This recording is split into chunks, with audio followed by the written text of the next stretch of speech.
আমাদের রাস্তায় কাটা বিছিয়ে রাখছি, দেখি ও কিভাবে এই রাস্তা দিয়ে যায়।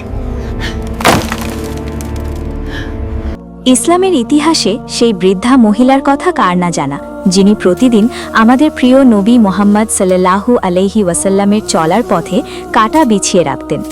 মায়ার নবী যখন ফজরের সালাত আদায়ের জন্য মসজিদে যেতেন, তখন অতি কষ্টে হাত দিয়ে সেই বিষাক্ত কাটাগুলো সরিয়ে পথ চলতেন। একদিন নবীজি বুঝতে না পেরে সেই কাটার উপর দিয়ে হেঁটে যান। সেদিন তার মোবারক পা থেকে প্রায় 40টি বিষাক্ত কাঁটা বের করতে হয়েছিল। অথচ মহানবী সাল্লাল্লাহু আলাইহি ওয়াসাল্লাম একবারের জন্য সেই বৃদ্ধার উপর রাগ করেননি বা কোনো প্রতিশোধ নেননি।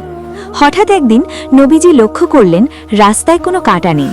তিনি চিন্তিত হয়ে খোঁজ নিলেন এবং জানতে পারলেন সেই বৃদ্ধা আজ ভীষণ অসুস্থ হয়ে বিছানায় পড়ে আছেন। শত্রুর অসুস্থতার কথা শুনে নবীজি তৎক্ষণাৎ তাকে দেখতে তার বাড়িতে ছুটে যান।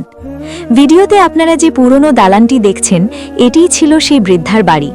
বর্তমানে হাজিরা হজে গিয়ে ঐতিহাসিক এই স্থানটি পরিদর্শন করেন।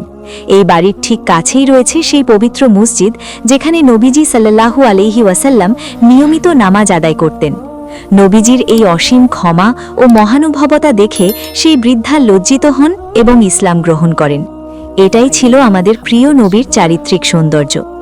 ভিডিও ভালো লাগলে সিরাজ স্টোরি লাইনস চ্যানেলটি সাবস্ক্রাইব করতে ভুলবেন না।